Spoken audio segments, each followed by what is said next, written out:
I've been asked to talk to you about why do a workshop? What is the value of a workshop? Why not just read the books or do stuff online or contemplate by oneself? And all of those are useful, valuable things to do.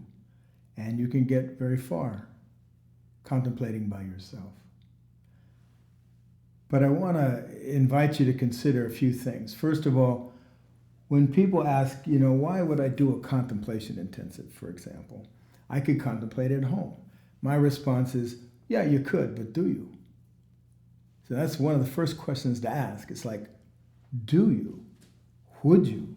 At home, who contemplates 24 hours a day?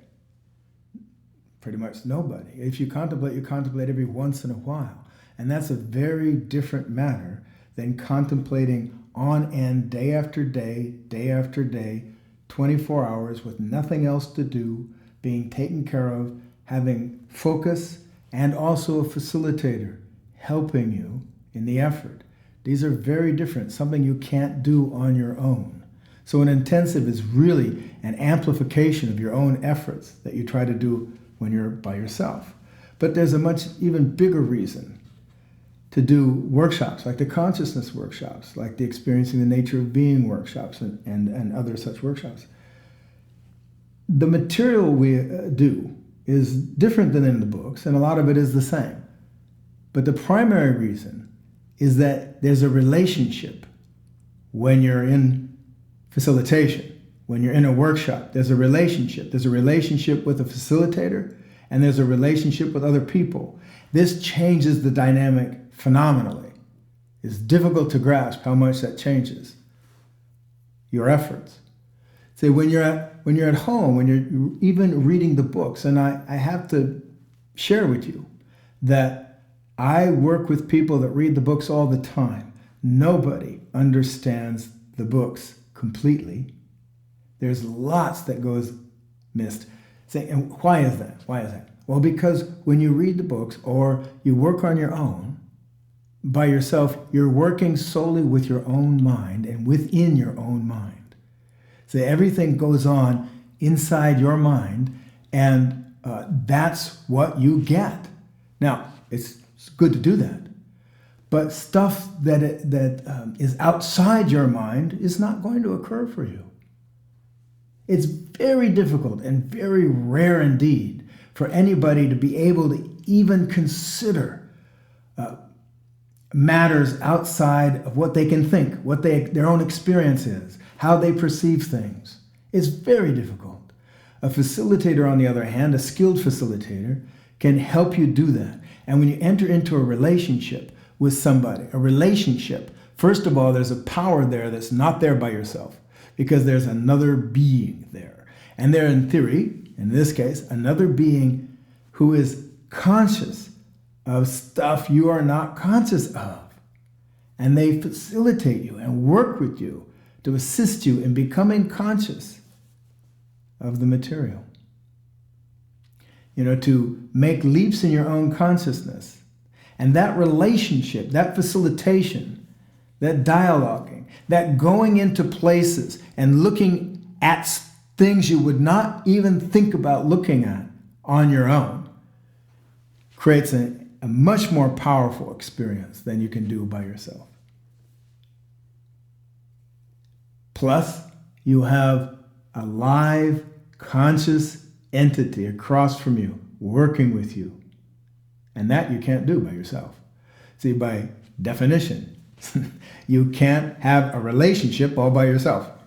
And it's particularly a very specific relationship that's not just running wheels, trying to get our needs met, our social needs, etc., and bolster our self-image, whatever it is, that we do normally and all the time.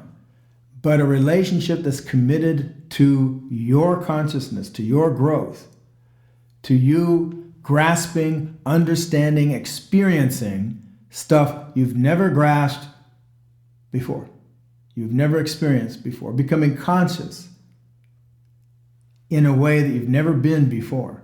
And that pretty much requires a relationship, in this case, a workshop, you get so much more out of it. And it grounds your work. It amplifies your work. It kicks your work, your own efforts into overdrive. It brings to the fore understanding beyond your own mind, which you can't do with your own mind. And this is the basic reason to do a workshop and why it's so valuable. I know the alternative is to stay at home and read books, do courses, etc., contemplate by yourself, and I encourage doing that, of course. And I'm sure you make progress in doing that. But that's also the easy way out, because the reason you would do that, sometimes it's an arrogant reason. Well, I can do it all by myself. I don't need anybody. And sometimes it's a fearful reason, without admitting that it's actually fear. Because you enter into a relationship, you put your ass on the line, you go in with a group of people that are committed to doing some work beyond their own self-survival. This could be scary. I understand. See? Plus, it costs more money. And if you come to the center, you have to travel. I understand. It puts you out. It is more inconvenient. And staying at home is convenient. On the other hand, if you consider the power of the workshop provides stuff you could not get all by yourself, then it's actually, in that sense, much more convenient to do a workshop than to spend years and years spinning your own wheels and not getting very far. So in this sense, you're saving time, if not money. One of my old teachers said, in a different field, he said, always study with the best. Study with the best. Go find the best, study with the best. He says, they might cost more, but they'll save you so much time and so much effort. And when you try to do it on the cheap, and when you try to do it, piecemeal and or stay safe, etc., and all the good excuses that we have for not doing the best and not going to the best, it wastes so much time, and trust me, it really does, because you're led down avenues that are fruitless, or you spend a lot of time with belief systems and people who don't really know what they're talking about, or really don't experience for themselves what's true in the matter. And, you're spending a lot of time. One of the constant feedbacks I get from people, or repeated feedbacks, I guess not constant, but one of the repeated feedbacks that I get from people is, I wish I'd done this earlier. See? This is frequent. So I wish I'd done this earlier. I just put it off. I tried to do it by myself, blah, blah, blah, So I always meant to do it, but I didn't get around to it. I wish I'd done it earlier. Well, do it earlier, or now, as the case may be. And I would really encourage you, if you're interested in working with me, to make an effort to do that, because I'm not going to be working much longer at doing the workshops. All right?